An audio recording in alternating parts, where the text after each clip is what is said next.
In this video, I'm going to teach you everything about CS2 skins in 1 hour. After this video, you will be able to correctly price your skins, you'll learn how you can sell them, you'll learn about patterns and floats, and I'll even teach you how to not get scammed. You'll learn the basics of CS2 investing and trade ups so that you can get started on making money with CS2 skins. We're going to be starting off with the very basics, and then after that, we'll be going topic by topic, explaining literally everything that I can fit into a 1 hour video. I'm gonna be including so much detail that I can pretty much guarantee you that even if you're a seasoned CS2 skin professional, there's gonna be something that you didn't already know yet. And because this video is gonna be denser than your grandma's Death by Chocolate double-decker fudge brownies, I'm gonna be leaving timestamps in the description down below so that you can jump around the topics as you wish. That being said, let's get into the basics.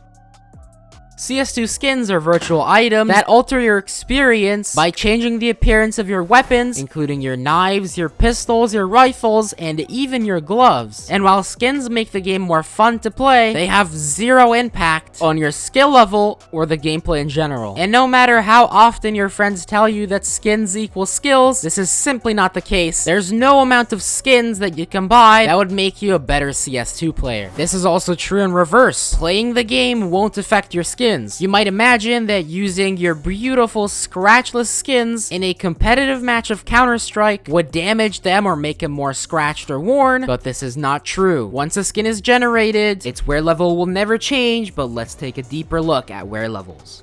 Skins can come in one of 5 different wear levels, the best one being factory new, then minimal wear, then field tested, well worn, and finally the worst one of all, battle scarred. The closer your skin is to the factory new condition, the less wear it will have. On most skins, this wear takes the form of scratches and the paint chipping off. This example is very well demonstrated by the AK Vulcan because particularly this skin shows a lot of scratches. Another manifestation of a bad condition is just the skin getting darker. This is very apparent if you look at a very battle scarred AK case hardened. It turns really dark and it kind of looks disgusting. But all of this is controlled by a magical number behind the scenes, and this is known as the float value. You can find the float value of your skin by inspecting it in the game and hovering over the little I button. The bottom number that says wear rating is gonna be your float value. This is a number between 0 and 1, and the higher it is, the more worn your skin is. Once a skin is generated, the float value is set and it can never change ever again for that skin. The float value is what the conditions are based on, and here you can see the ranges for the 5 different conditions. Moving on to the intermediate level for floats, some skins don't cover the full float range of 0 to 1. These skins are set to have float ranges, and a lot of different skins have different float ranges. A famous example would be the P250 whiteout that has a float range of 0.06 to 0.08. This means that there exist no P250 whiteouts with floats that are lower than 0.06 or higher than 0.8. A little bit ago in this video, I mentioned that wear on skins manifests itself in scratches or by making the skin darker, which most people would agree that makes the skin less desirable. However, there are some skins that actually look better in battle scarred than in factory new. Now, I made a full video dedicated to just this phenomenon, but my top 3 favorite ones are the AWP Desert Hydra, the AWP Black Nile, and the M4 Etchlord. The existence of floats has spawned a new community, people who try to get the lowest float skins in the world and the highest float skins in the world. You may think that it's really difficult to figure out what skins these are because how would you know every single skin in the world? But it's actually pretty easy because if you have the most common extension installed in your browser, the CSGO float extension, then you're automatically registering every single skin that you come across on the CS float database. And pretty much everyone who cares about floats has this extension installed because it is extremely useful. It shows you the floats of items in your browser instead of having to inspect them in the game one by one. If the extension detects that you have a particularly low or high float skin, it'll tell you what rank it is if it's within the top 1000. And if your skin happens to be in the top 5 highest or lowest, then it will give you a shiny border. If it's rank 5 or 4, it'll be bronze colored. If it's rank 3 or 2, it will be silver colored. And if it's the lowest or highest skin out of that specific skin skin, then it'll have a golden border. Now these top 5 ranked skins are sometimes worth a lot of money, but we'll talk about that in a later section. And now moving on to the expert level. You may imagine that if you pick any number at random, you can have a skin with that exact float. This is not the case. There are a limited number of preset float values that any skin can take. This is a consequence of the way the floats are coded. The way the game stores the float is by using an IEEE754 value, which basically allows the game to store the float in a limited number of bits. This means that if you wish to have a skin with a float of 0.0666 followed by an infinite number of 6s, you're out of luck. The best you could do is 0.0666666, that's 7 6s in a row, then 269302368. There are certain specific floats where you can get lucky. For example, the float of 0.50000 continuing actually exists. There are many skins that have this float, and the reason that there's so many of these skins with these floats is because you can use trade ups, and if you do the math right, you can guarantee yourself that you get the right float. But more about trade ups later. This comes with 2 additional extremely interesting phenomena. The first one is the existence of this Nova Predator. The minimum float of the Nova Predator is supposed to be 0.06, but as you can see, this is clearly a lower float, and this actually exists. This is because that specific IEEE754 value happens to be so close to 0.06 that the game essentially considers it to be 0.06. This very similar thing also happens on the borders of different conditions. So for example, you can have an AK Safari Mesh with a float so close to 0.38 but still under 0.38 that the game thinks that the skin is well worn. The same thing can happen on the border of Battle Scarred and Well Worn, where the float is just below 0.45 but the game still considers it to be Battle Scarred. And the final interesting expert fact about floats is that if you look up AK Elite builds in MinimAware, you'll notice that none exist with a float that starts with 0.07. I am honestly not sure why this is the case, but this seems to happen once again on the borders of different conditions. So similarly, there exist no AK Elite builds starting with a float of 0.15 or 0.38 or 0.45. This is not exclusive to the AK Elite build, but I specifically chose that one because it's a popular skin that cannot be traded up to. If you look at a different skin, for example the Op Atheris, you'll notice that these floats exist, and that is because you can trade up to them, and the float that you get from a trade up is only dependent on the average float. However, if you look through all of the, for example 0.07s, you'll notice that none of them have been opened from a case, all of them have been traded up to. So this interesting float generation glitch thing only happens when you open a case. Now if you have a non-full range skin, for example the UMP Oscillator, you will still notice this phenomenon, but since the float range itself is smaller, these little gaps are gonna be in different spots. So for example, there exists no UMP Oscillator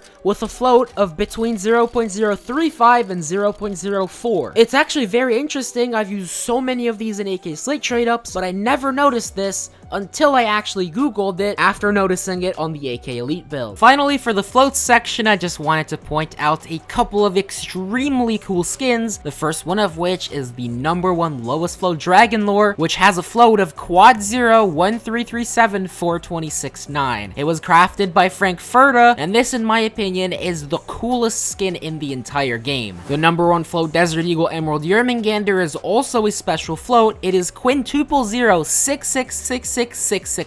The guy who crafted this is absolutely insane and stupid and should not have done so, but he still got insanely lucky and managed to hit this on an 8.33% trade up. Alright guys, I think we've yapped about floats for a little bit too long, so let's move on to something else. I'm gonna be giving away this Huntsman Knife Marble Fade worth almost $500 on the Steam market when we hit 25,000 subscribers. The giveaway will run in my Discord server, so head down to the description, join my Discord server, and I'll start the giveaway as soon as we hit the 25,000 subscriber mark. Next, let's move on to how skins are categorized and how they are created. Skins are sorted into what's known as collections, which as the name suggests is a collection of many skins tied together by some kind of theme. And there's actually 2 types of collections. There's of course cases, but there's also map collections. You guys know exactly how cases work, as I made a full in-depth guide about everything there is to know about cases, but basically you can obtain cases cases by playing the game and getting your weekly drops, or by straight up buying them, and you can open them with a key that costs $2.49, and you will be left with one skin. Now, the skin you get is determined by what case you opened. You can only get a skin from the collection of skins that the case contains, but you could also get knives or gloves, which is known as a rare special item. Now, in most cases, map collections don't have cases. They are either dropped alongside your weekly drops, literally just delivered to your inventory, or they were part of operations where you could complete missions and get these skins as a reward. Every single skin is further categorized by a rarity level, which is also tied to a color. Gray is consumer grade and is the most common, then light blue, which is industrial grade, blue, which is mil-spec, purple, which is restricted, pink, which is classified, and red, that is covert. Moving on to the intermediate level in this section, when you get a case drop as your weekly drop, you have a 99% chance to get a case that part of what's known as the common drop pool. You can see what cases are part of the drop pool currently, but this constantly changes when a new case gets introduced. And the 1% is called the rare drop pool, where you have the chance to get some really expensive cases, such as the CSGO weapon case. Finally, there's a handful of cases that are completely discontinued, such as the esports cases and a couple of the more recent operation cases. There's no mechanism in the game for these cases to be dropped, so unless Valve brings them back, the supply of these cases can only go down. Now, actually, there is one collection that drops from a case, and that is the Anubis collection. You can buy the Anubis package from the store for $2, and it's probably one of the worst ROI things in the game, so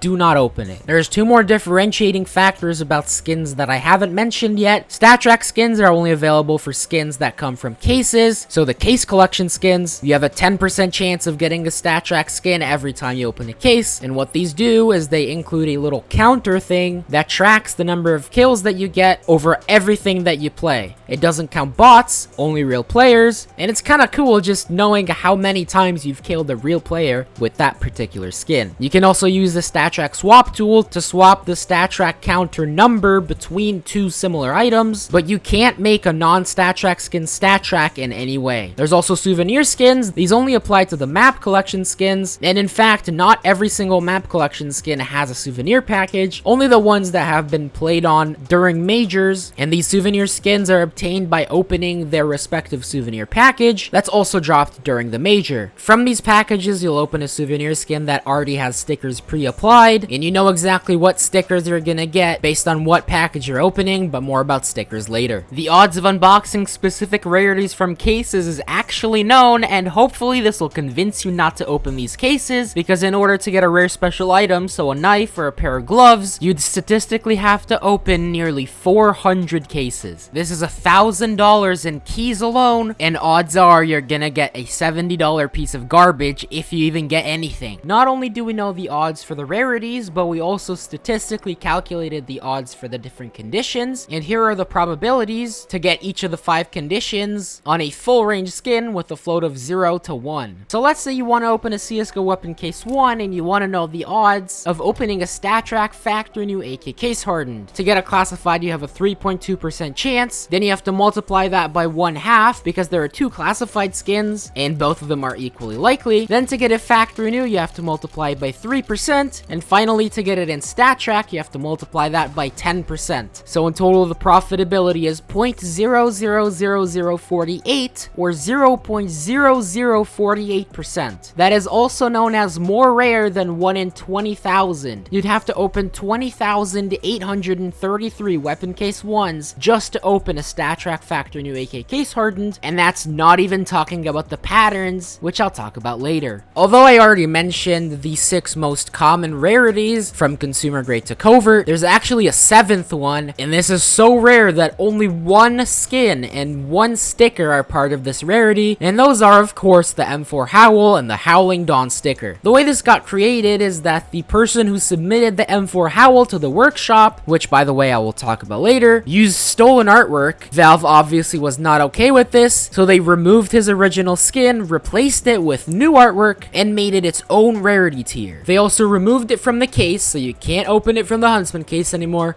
and you can't get it from a TradeUp anymore. This makes them extremely rare, extremely expensive, and extremely sought after, and although it looks nothing like what it used to look like, I think it looks much better now. And now moving on to the expert level, did you know that there's actually a collection of skins that only has one skin in it? That's right, it is the Black Site collection with the MP5 Lab Rats that only has one skin, and interestingly, it only comes in souvenir. There's no normal Lab Rats, and unlike other souvenirs, it only comes with one sticker, and this sticker is not available in any other gun. You can scrape it, but there's no way to get an unapplied version of it, and although this sounds really cool, these MP5s are actually really common and really cheap.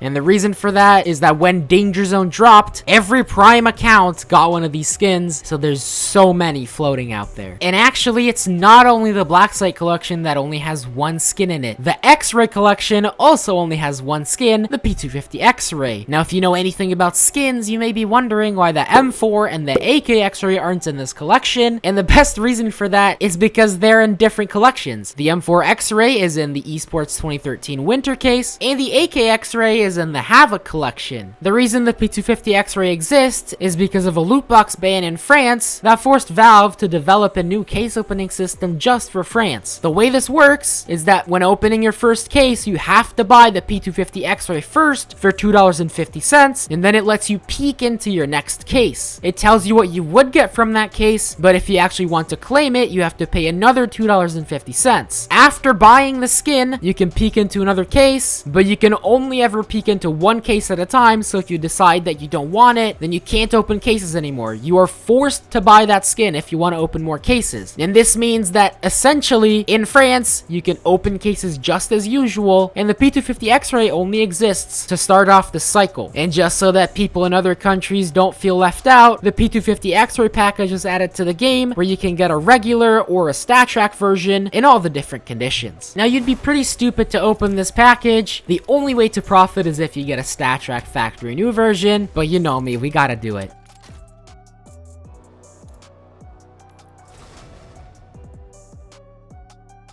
And now let's talk about how new skins are added to the game. And what I mean here is how people actually create skins, how they make the artwork, where it's submitted to be accepted in the game, and how it gets accepted to the game. So essentially, skins are just three-dimensional models with textures. So if you already know how to make textured 3D models, then you kind of already know how to make a skin. A lot of people use different kinds of software, but I've seen a lot of people use Blender because it is a 3D modeling software, and you don't actually have to 3D model the skin. Valve just has the files to download on their website. Then Blender does a little bit of magic, and it does something called a UV unmapping, which essentially turns your skin into a flat texture. And as you can see, different parts of the gun are assigned to a different part of the flat texture. Now, before you start designing your actual skin, you need to design what type of skin you want to create. There's a bunch of different weapon finishes, and you're gonna choose one of these based on what kind of skin you want to create. This will also change the way you make the skin. So for example, if you want to create a Blaze style skin, that would use the anodized airbrushed style, or if you just want to have your custom artwork on the skin, then you would choose the custom paint style. All of these have different properties, and you can see a bunch more information on Counter-Strike's official skin creation tutorial. This is on counterstrike.net, where it tells you a bunch about patterns, about how the different layers are combined into the final texture file, how the colors affect your final style, the different types of application methods on your skin, how patterns can be randomized, which is actually really interesting, and we'll get into that in a little bit. And there's just so much information on this page, it's kind of hard to go over everything. So now it's time to release your artistic genius and create the texture file with all the colors and everything. But you're not just done there. You can also apply things like a normal map that makes your skins look more three-dimensional by adding more depth to the texture. It kind of creates shadows, and it creates an illusion of more detail in the actual model of the gun. Normal maps can be very useful, and I think they're one of the coolest aspects of any 3D model. And just look at how three-dimensional some of these skins look, even though a lot of these surfaces are actually flat. Once you're done designing your skin, you can check it out and inspect it in the game using the CS2 workshop tool, and this is where you submit your skin to the workshop.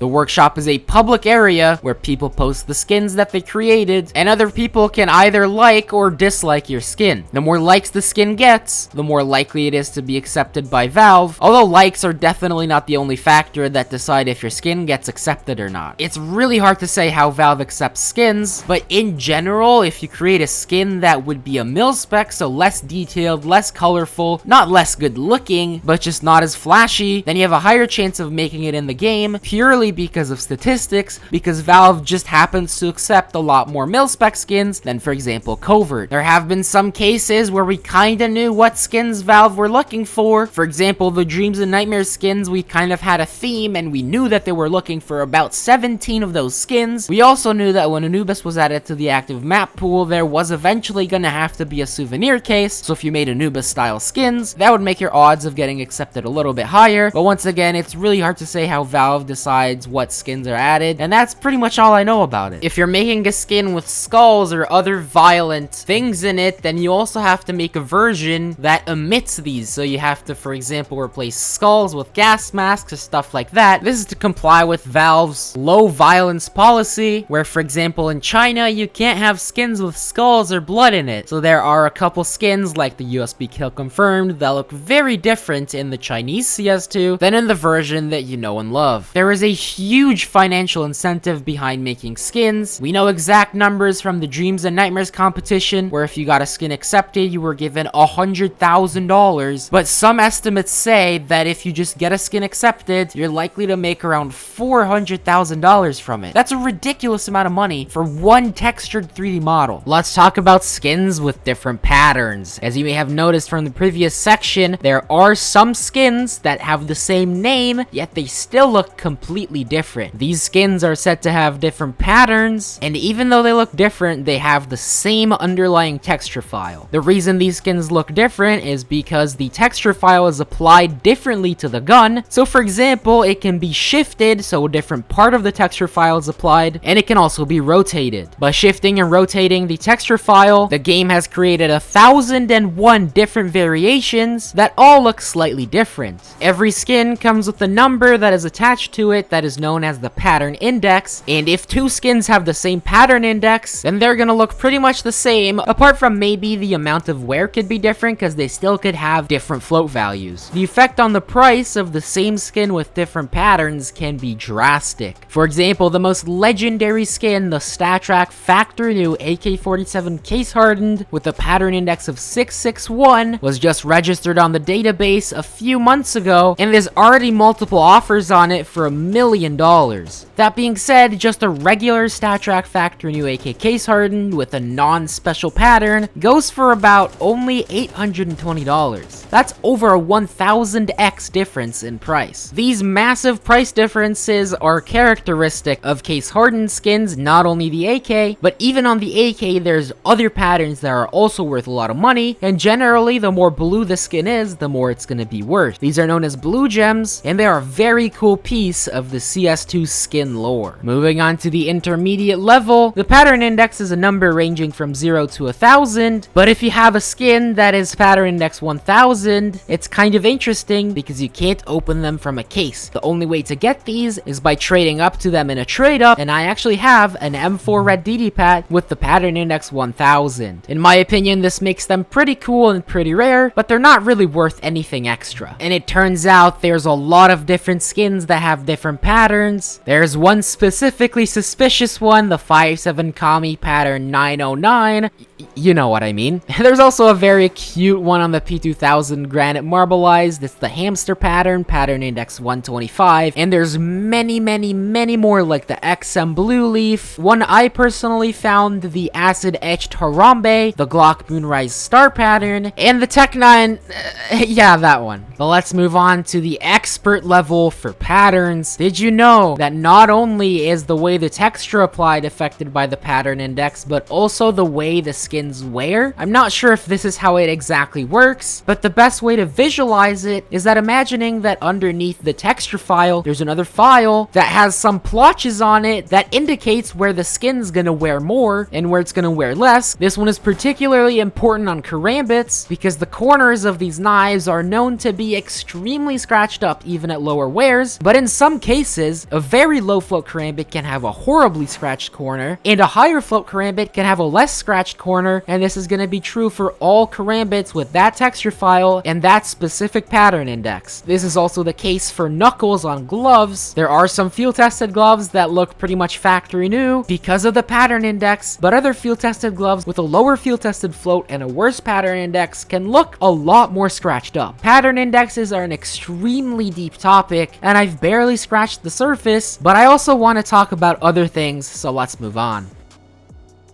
Many of you already know that CS2 skins have monetary value, meaning that you can sell them for real money. If you load up your inventory and scroll down, Steam will tell you what your skin is worth. You have to take this value with a ginormous mountain of salt because it is not the real value of your skin. This is what it's known as its Steam value, and yes, you can sell it for this much on Steam. However, before you do so, there's two things you need to consider. One, Steam takes a 13% fee out of the sales price, so you're only left with 87% of what you listed it for. And second, you can't cash that money out into your bank account. Steam funds are not real money, and this really only makes it useful to sell your skins on the Steam market if you want to buy games. Yes, you can buy other skins, but as I just said, the 13% fee is really gonna decimate your balance, so I wouldn't recommend doing that, and there are much better options. There are other websites where you can buy and sell CS2 skins, and these are known as cash marketplaces. By far, the biggest one with the most volume and the most popular one is buff.163.com, not buff.market. These are two different websites, and although they're created by the same company, they are completely different, and buff.market is just not as good as buff.163. This is a Chinese website, and unfortunately, people with +1 phone numbers cannot register anymore. I've heard of some workarounds, but I'm not personally experienced in that, so I can't exactly tell you how to do that. And since this is the marketplace with the biggest volume of sales, people tend to recognize prices on this website as the true monetary value in real money of your CS2 skins. You'll notice that skins on this website seem to be cheaper than on Steam. So for example, my Op Chrome Cannon goes for around $300 on Steam, but it only goes for around $240 on Buff. And this is the case with pretty much every skin. The value of your skins on cash marketplaces are always going to be less than on the Steam market, and this once again boils down to the fact that you can't cash out your Steam wallet funds. As a general rule of thumb, if you take the Steam price of an item and multiply it by somewhere between 70 and 75%, then you'll get a rough estimate of how much your skin will go for on Buff, which once again is the real value of your skin. If you own or plan on owning any CS2 skins, it is immensely important to know what they are worth, or at least how to find out how much they're worth, and believe it or not, a large chunk of people still think that Steam prices are real cash prices. There's also other cash marketplaces like CS Float and Skinport. I personally use them all the time, and up until about 6 months ago, these sites were usually slightly more expensive than Buff, but ever since the CS2 official release, because of people panic selling their skins, these sites are actually slightly cheaper now. And if you want to buy a skin, it's now not simple at all to find the cheapest price on the internet. But fear not, because SkinSearch.com is here to save you. SkinSearch is Sparkles' website, and it scans the biggest and most trusted marketplaces to find the cheapest prices all over the internet. SkinSearch is extremely simple to use. All that you do is type in the name of the skin that you're looking for in the search bar, and it presents you with every single version of the skin. So if you want to buy a factory new version, it tells you that currently the cheapest price it could locate is $241 on Buff. They offer the biggest variety of currencies I've ever seen, so you should be able to find yours too. So once you found the one that you want, you can just click on the link and buy the skin. It's simple as that. Not only is SkinSearch a powerful search engine to find the cheapest skin on the market, but you can also load up your inventory and it'll tell you what it is worth exactly. And unlike Steam values, this is the actual value of real money that you could sell your inventory for. They also show you a bunch of information that Steam doesn't natively support, such as float values,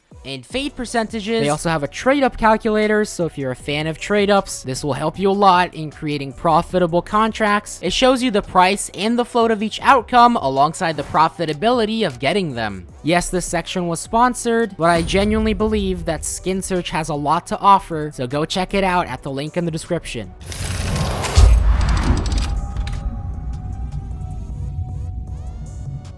There are, however, some skins that are worth more than market price. Skins with low wear values are often worth float overpay, and this is particularly important with gloves. For example, take a look at these two Vice gloves. Both are field tested, and Buff will tell you that they're worth the same amount. The only difference between them is that one has a float of 0.37 and the other one has a float of 0.17. The higher float one is worth $1,070, while the lower float one is worth almost twice that at $2,070. It's also very important if you get a Doppler knife to check what phase it is. These could be gems, such as the sapphire, the ruby, the emerald, or the black pearl, and these are gonna be worth significantly more than market price. Usually Buff will tell you if you have a phase that's worth more than market price, but it doesn't hurt to double check. And finally, skins can come with different patterns, and particularly on case hardens, some fully blue patterns, called blue gems, might be worth tens of thousands of dollars. Now that you know that your skins are worth real money, you should also know that this of course means that you can trade them for other items, or you can straight up sell them for real money. The best way to quickly trade your skins is today's sponsor, SkinsMonkey. SkinsMonkey is a trading bot site where you can instantly trade your CS2 skins for other CS2 skins. They give you a free $5 when you start trading under my link, and if you use my code TECHSAVVY, they increase your deposit bonus from 30% to 35%. I decided I don't really want the stat track factor new Black Lotus in my inventory anymore, and I found this good float minimal wear 0.09 M4 Tomukao that I want to trade it with. I do have almost $39 in my balance though, so I'm gonna look for something else that I can get alongside the Tomukao. So after a little bit of searching, I found this 0.17 float field tested stat track up elite build, and after selecting that, I still have a little over $1, so I decided to get this low float minimal wear USP check engine that's actually tradable right now. Once you're happy with the trade, click trade items, and this will pop up with a trade window. And when trading on SkinsMonkey, make sure that you click on this button that opens the trade offer directly from here. Do not accept it through Steam. That's going to open you up to scam attempts. Now just accept the trade and confirm on your phone, and the trade should be done. You're gonna get every single item that's tradable right now, and the items that aren't tradable are gonna go into your SkinsMonkey backpack for you to withdraw them as soon as they are tradable. Because SkinsMonkey allows you to withdraw low float items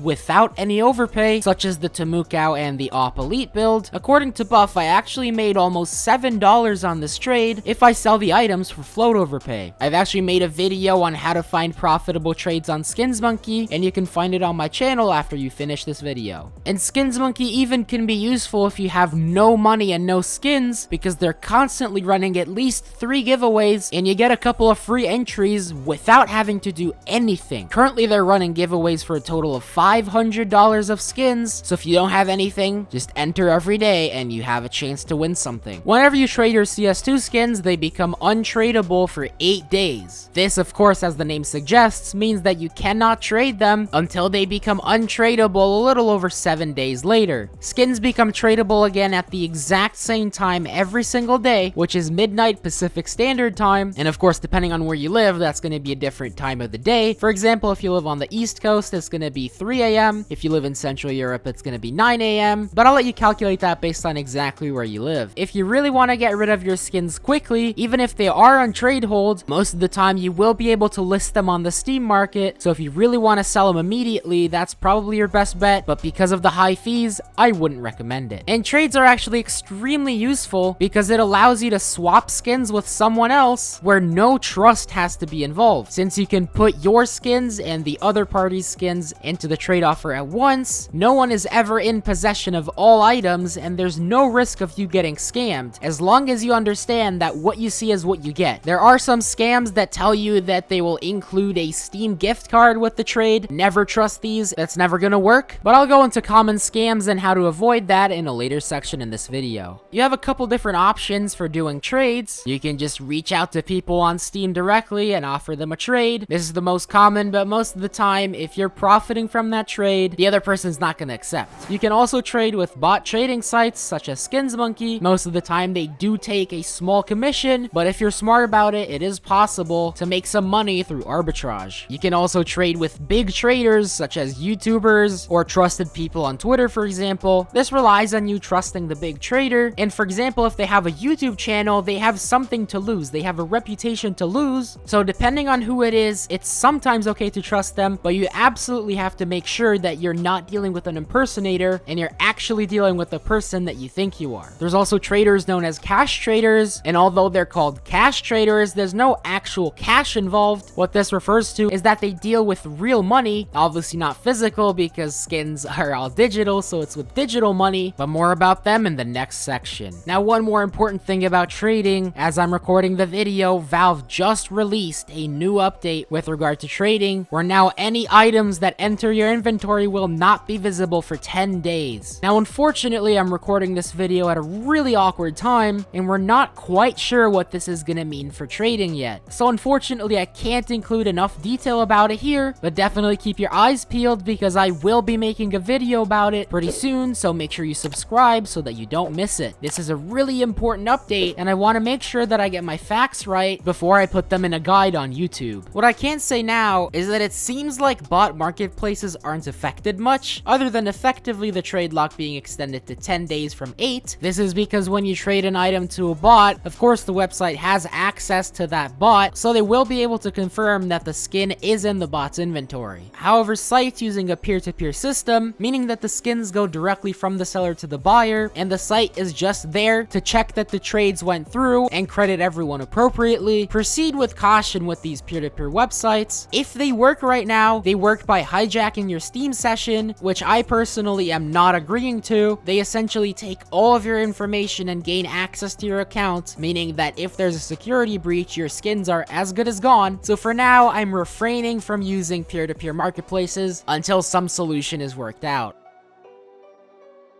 So we learned that CS2 skins are worth real money and you can trade them, but of course for them to have real life value, you have to be able to sell them, and you can. And there's a couple different methods to do this. The first one I'm going to talk about is going to be instant cash out sites such as today's sponsor, Skin Cashier. So Skin Cashier is a website that offers to buy your skins instantly for a variety of different payment methods, including PayPal and some cryptos, and they send you the money instantly. So let's say I decided that I don't want this factory new Black Lotus anymore. All you gotta do is select it, enter promo code TECHSAVVY. Now for me this won't work because I can't use my own promo code, but this will give you a bonus. Then you just select your payment method. For me it's gonna be PayPal. I'm gonna enter in my email. It presents you with the amount and the fees, and what you see down here is what you get. You just select get your cash instantly. It's gonna prompt you to double check your information. Make sure you double check it. Gotta have your information entered right, and once again click get your cash instantly. Then it's gonna send you the trade offer, and you're gonna have to accept it by clicking the green button. Only open the trade offer by clicking the green button. Don't go through Steam. Then accept the trade offer, confirm on your phone, and you should get the notification from PayPal instantly. This whole trade took me about a minute, and it's really impressive how fast Skin Cashier's cash out services are. So Skin Cashier is a really quick, transparent, and easy to use method to get cash for your skins instantly. So if you need money right now and you want to sell your CS2 skins, check out Skin Cashier at the link in the description down below. Another method to sell your CS2 skins would be using cash marketplaces such as Skinport. Now, like I said in the previous section, I would highly recommend refraining from peer-to-peer marketplaces for now, but once things settle down, CS Float is also a good marketplace that I use all the time. These two websites aren't sponsors, but I have personally used both many times before, and they allow you to sell your skins. It'll take a lot longer for you to sell your skins, but you can often get the best prices by selling on these marketplaces. And the last way to sell your CS2 skins is gonna be through cash traders. I am a cash trader, and what we do is we buy people's skins for real money. So if you want to sell me a skin, for example, what you would do is you would send me a direct message on Discord. You just tell me what skins you want to sell, I'll give you an offer, and then we do the trade, and you've sold your skins for real money. Now I put together a guide on how to sell your CS2 skins in my Discord server, so if you want to read that guide and also want a guide on how to not get API scammed, then join my server, read the guides, and if you want to sell me skins, direct message me on Discord. Now, there's not just me, there's other cash traders as well. YouTubers tend to do this because they already have a following, so people already trust them, because cash trading is mainly based on trust. So you do have to trust the cash trader, but once again, if they have a reputation to lose, they're not gonna scam you for a couple $100. Their reputation and my reputation is worth a lot more than that.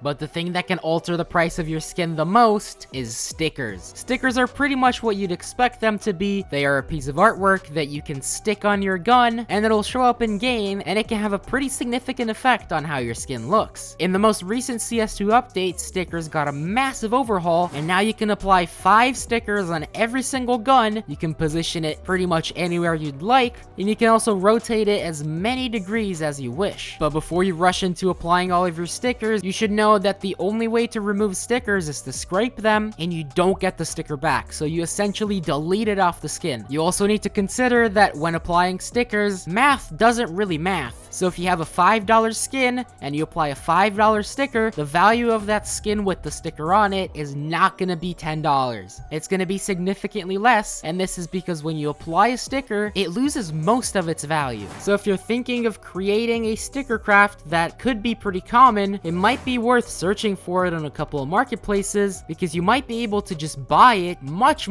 cheaper than actually applying the stickers yourself. Stickers also have different rarity tiers, the most common blue being high grade, purple is remarkable, pink is exotic, red is extraordinary, and of course there's the Howling Dawn sticker that is contraband and yellow. Additionally, there's different types of stickers. There's the base type, which is paper, which is usually the high grade stickers. Then there are glitter stickers that have this cool glittery effect. These are always of the remarkable rarity. There's hollows, which people tend to like the most, where the color and the lighting kind of changes as you look at it from a different angle. Hollows are kind of weird because they used to be remarkable, but now they're exotic. So the rarity of these hollow stickers entirely depends on what capsule they're from. There's foils that are kind of metallic and shiny looking. Then you have gold stickers. It's pretty self-explanatory what these are. And then you also have lenticular stickers, which kind of have an animation as you move the sticker and look at it from a different angle. It's really cool. There's also this insanely cool effect that you can do with glitters and hollows. So if you apply a glitter sticker first and then apply the same hollow in the exact same position on the same gun on top of the glitter, it'll create this insane glittery hollow effect, basically just combining the best of both stickers. It looks really cool, but it does use 2 of the 5 sticker slots, so you can only really apply 2 of these on one gun. You can buy stickers from the community market or any other marketplace, and when you just buy the sticker itself when it's not on a gun yet, that is called an unapplied sticker. And whenever people are talking about sticker prices, there is roughly a 99.9% chance that they're talking about the unapplied value of that sticker. Now there's 3 different types of stickers, and all 3 of them get created in different ways. Starting off first, we have the unlimited supply stickers. These are simply available from the store in-game. Most of them cost $1, and you can just straight up buy them from the in-game menu. The second type of sticker perhaps has the most variety in it. These are the stickers that are dropped from capsules, which is essentially a case, but instead of containing CS2 skins, they contain CS2 stickers. Some of these capsules, once again, you can buy in the in-game store for $1. You can also get capsules during majors where initially they cost $1, and after some time they go on sale and they only cost you 25 cents. The most popular type of sticker is by far major stickers, and they are usually very heavily invested in because most of the time there's a good amount of demand for them. There's also a couple capsules that you can technically get from in-game drops by playing the game. They are part of the rare drop pool, and it is very unlikely that you get these, but you could get something like the sticker capsule 2, from which you could in theory unbox a crown foil, and actually I've unboxed one of these guys before. And the last type of sticker is going to be the operation sticker. As the name suggests, you can only acquire these during operations. Well, you could buy them from the market afterwards, but they only dropped during operations, where depending on the operation, you could either get them from the shop by redeeming stars, or you got them as you completed missions. Stickers are an insanely cool way to spice up your CS2 skins, and with the new update where you can put them anywhere you'd like, there have been some insanely creative skin crafts. A couple of them include the black and white Howl, the black and white Dragon Lore, some extremely sussy ones like this one and this one, and there's also a couple that I really feel like should not be a thing because it's just not even funny. They may only seem like a piece of sticky paper, however, some stickers are ludicrously expensive. For example, the Katowice 2014 Titan Hollow. Titan Hollow! Titan Hollow! Titan Hollow! Titan Hollow! Titan Hollow! Titan Hollow! Titan... Oh no! What? Is listed for $90,000 on Buff. Now that might seem crazy, but there has actually been a sale for $80,000 and many above $60,000 and $70,000. There's also a very similar sticker, the iBuyPower Hollow from the same major, that's listed for $70,000 and one has sold for $68,000 just a couple months ago. These, I believe, are the first ever major stickers to be released, and the reason they're so expensive is one, they look incredibly good, and two, when they were released back in 2014, no one really cared about them at all, so pretty much no one bought them, so the supply is super low. And yes, these capsules were also on sale at one point for 25 cents, yet now the capsules literally cost $30,000. It's not only these two stickers, pretty much every single sticker from this major is incredibly expensive, and they are well known as one of the highest tier items in the entire game. A couple of my favorite sticker crafts are the 4x Reason Hollow AK-47 Wild Lotus, the 4x LDLC Hollow Op Gungnir, and combining both stickers and the pattern index, the 4x Titan Hollow StatTrak Minimaware AK-47 Case Hardened 661 Scar pattern.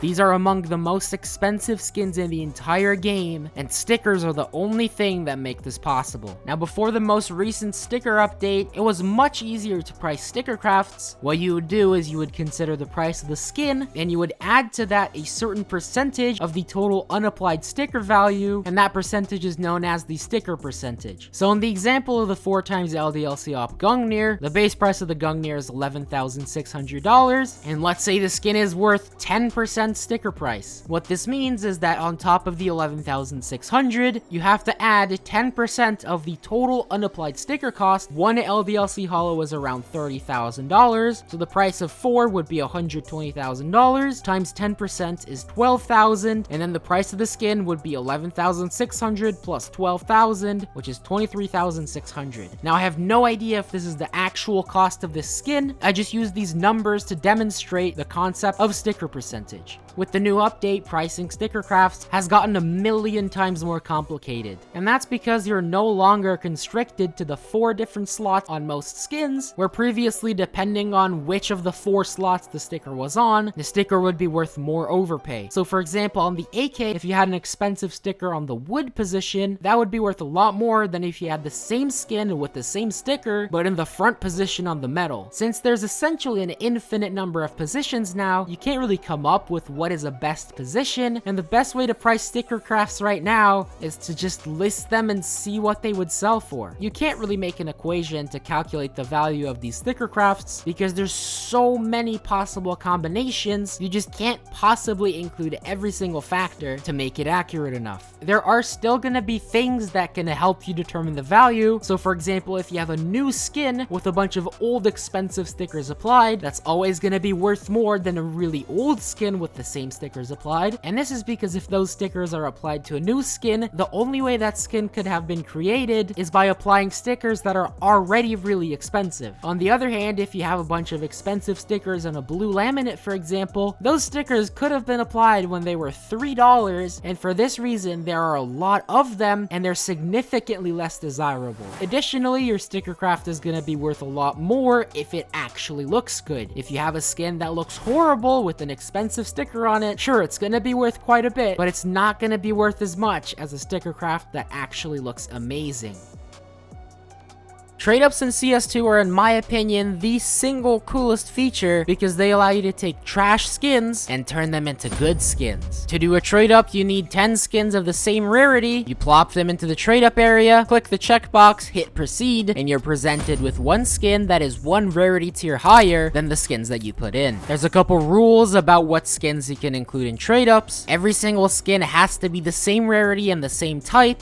So you can either have a regular non-stat track trade up or a stat track trade up. And actually, you can't trade up souvenirs whatsoever. And as you would expect, whatever you put in is whatever you get out. So if you use stat track skins, you're gonna get a stat track outcome. And if you use non-stat track skins, you're gonna get a non-stat track outcome. You can mix collections in any way you'd like. So you can include skins from different collections. And the skin that you're gonna get is selected by chance from one of the collections that the input skins are from. So for example, with this trade up, we put in 10 stat track restricted kilowatt skins. So we're gonna get one stat track classified kilowatt skin, and within each collection, every single skin has the same odds to drop, so it's equally distributed between the M4, the Zeus, and the USP. My favorite website to calculate trade ups with is TradeUpSpy.com, and I'll leave a link in the description. This is not sponsored, but I really do use this for every single trade up that I do, and the trade up summaries are from TradeUpSpy. Now, if you decide to mix collections in a trade up, it's going to be a little bit more complicated to calculate the odds of the outcome, but I'm going to break this down so that you can understand it a little bit more. So to break this down, I'm going to use this trade up using 9 Safe House mil specs and 1 Rising Sun mil spec. For each collection in the trade up, you're going to have to figure out how many possible outcomes there are. So in this case, for the Safe House collection, there's only 1, the M4 Nitro, and for the Rising Sun collection, there's actually 4. There's the 2 Desert Eagles that look very similar but are actually just slightly different. There's the 5.7 and there's the M4. Next, you're going to imagine that all of the input skins are kind of playing a Secret Santa game, but instead of submitting their names, they submit 1 ticket for each of their possible outcomes. So we have 9 acid fades, so each of these acid fades are going to submit 1 ticket for the M4 Nitro, and the Galil Aqua Terrace is going to submit 1 ticket for each of the 4 possible outcomes from the Rising Sun collection. So in total, in the hat, we're going to have 9 tickets for the Nitro and 1 for each of the Rising Sun skins. And the way the outcome is determined is you just simply draw 1 at random from this hat. Now it's very simple to calculate the odds. For the Nitro, you have 9 tickets out of a total of 13 tickets, so the odds are going to be 9 divided by 13, which is 69.23%. For each of the individual Rising Sun skins, there's only 1 ticket out of 13, so you do 1 over 13, which is 7.69% for each of them. If you want to calculate the odds of hitting a Rising Sun skin, there's 4 Rising Sun tickets out of 13. 4 out of 13 is 30.77%. I know that at first this sounds really complicated, but once you do this 5 or let's say 10 times, you're gonna get the hang of it and you'll realize that it's actually not too complicated. So now we know what the probabilities are of getting each skin, but there's one thing that we don't know yet. What is the float gonna be? And what is the pattern template gonna be? I'll start with the easier one, the pattern template. It is completely random. You can get anywhere from 0 to 1000. Remember, 1000 is only possible to get through trade ups, so that means to get any specific pattern index, your probability is 1 in 1001. Now, floats are a little bit more difficult. The key concept here is that the float is completely determined by the average float of the 10 skins that you put in. To calculate the average, what you do is you add up the floats of the 10 skins that you use as inputs, and you divide that number by 10. From here, the only piece of information that you need to know to calculate the float of a specific outcome is the float caps of that skin. And this is set in stone. When the skin was created, Valve assigned a float range to that skin, and that always stays the same. Now, if you just want a quick rundown, here's the equation to find the float of an outcome, and basically what this equation does is it turns the average float into a percentage. So if the average float is 0.1, the wear level is 10%. And once it has this percentage, it does its best to shove that percentage onto the float range of the outcome skin that you want to find out the float of. So if you have a float range of 0 to 0.7, it's going to shove the 10% onto that float range,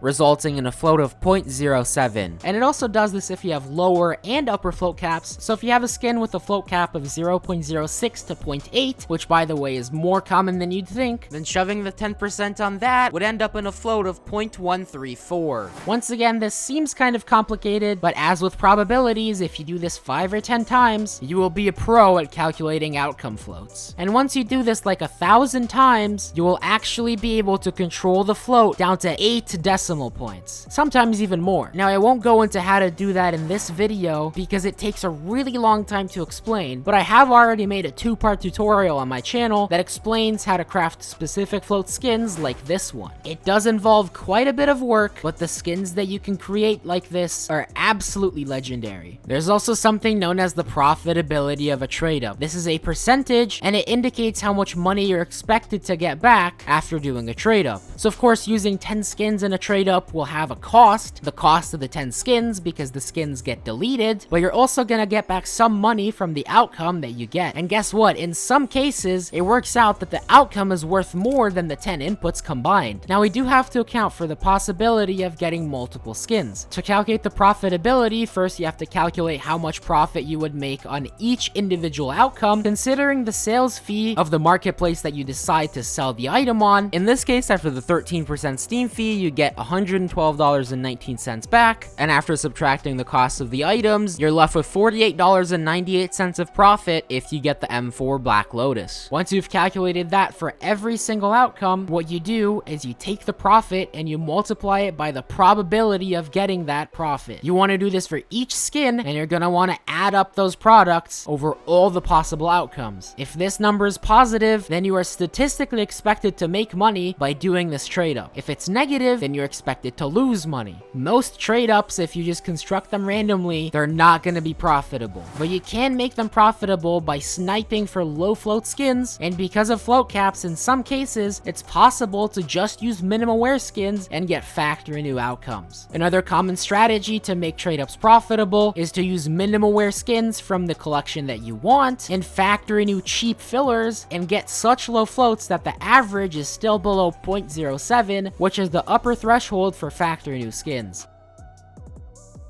If you spend some time on YouTube, you'll notice that a lot of people upload CS2 investing content. And this is because in general, skins tend to go up in price over time. Now there are of course skins that perform better than other skins, so we're gonna try our best to identify those and invest in the ones with better potential. And to find them, we're gonna use simple microeconomic analysis, so we're gonna be using supply and demand. In order for the price of something to go up, you either have to have a decreasing supply or an increasing demand, or some sort of combination of the two. Generally, demand for skins doesn't really tend to increase. That's because when the skins are introduced, they kind of always look the same. So unless there's some crazy update that nerfs a gun or buffs another gun, or an entire game change like we saw from CSGO to CS2, increasing the looks of CS2 skins, the odds of demand going up over time is pretty slim. So we have to look at skins that are going to be expected to decrease in supply. We're going to be looking at things that get used up, such as cases, sticker capsules, stickers, and even some weapon skins. Of course, people like to gamble and they open cases all the time, so if you invest in cases that don't really drop anymore, such as the rare drop pool or the discontinued cases, the supply of those is only going to be going down. Now, some people also invest in active drop pool cases, anticipating their removal, which usually causes a spike, but this is a lot more risky of an investment, so I can't really recommend it. Of course, sticker capsules are the same. People open it to gamble. Stickers are slightly different because when someone uses an unapplied sticker and applies it to a gun, the unapplied sticker gets deleted, so that's why their supply decreases. But my favorite of all of them are CS2 skins that are from discontinued collections. This means that they don't drop anymore, but if the collection has at least one good looking high tier skin, then people are constantly going to be burning the lower tier skins in trade ups, deleting them from the game, reducing the supply, and eventually hopefully increasing the price. Now, this is a very basic and superficial overview about CS2 investing. There is a lot more to be learned. Obviously, none of this was financial advice, so please educate yourself further, but this should give you a basic view on how CS2 investing works. Any money that you put into this game shall be viewed as an extremely high-risk investment, so only ever invest what you can afford to lose. We've seen countless times when Valve drops an update that absolutely nukes CS2 skin prices, and it can technically happen anytime, so be careful, but we have seen some insanely good returns on CS2 items.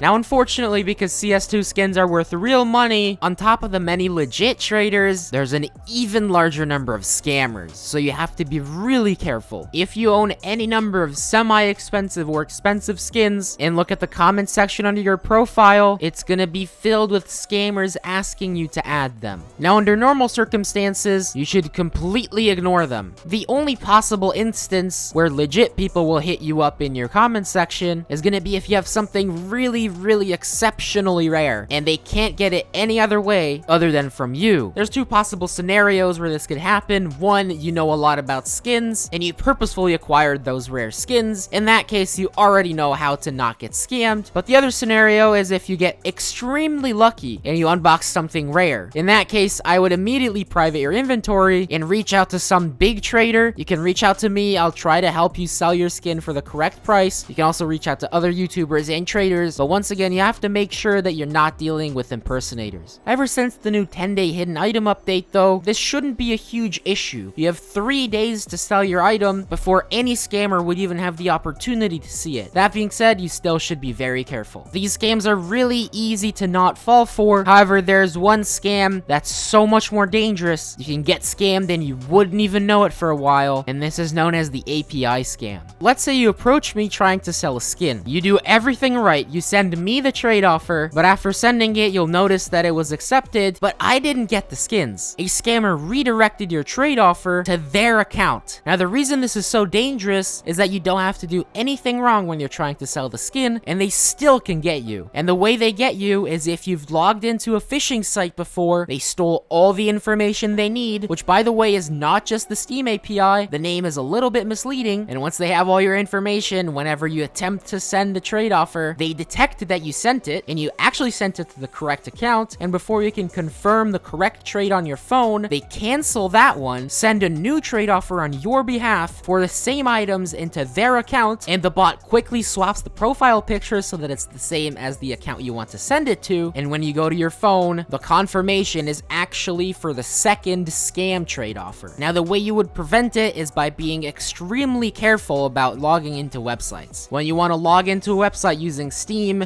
you have to make sure that you do not enter your username and password. Instead, you have to log in on Steam itself, the Steam website, and from there, when you're logged in, after you try to log into a third-party website using Steam, if they're actually using Steam, then you should get the green login button, not having to enter any of your account info. If you're logged in on Steam itself and a third-party website shows you a Steam login page, it is going to be a scam 100% of the time, and it is going to take your information. So do not enter your account name and password into any third-party website under any circumstances. Now, if you are affected, Anomaly has made a video that goes in depth on how to make sure that only you have access to your account, and I'll leave that link in the description. And once again, with the new update, honestly, not only did it not help, it made it a lot worse, because if you are affected by the API scam, since you can't check where the skin went because they're hidden for 10 days, you as the seller have literally no idea whether you actually got API scammed or if the cash trader is lying to you. You would see the same thing. If the skins arrived in the cash trader's inventory, you won't be able to see it. And if the skins arrive in the scammer's inventory, you also won't be able to see it. So all transparency is lost here, and honestly, I don't think this was a good move from Valve. I know their main goal with this update was probably not to prevent scams, or actually to prevent a different type of scam, but it really doesn't help with cash trading and API scams.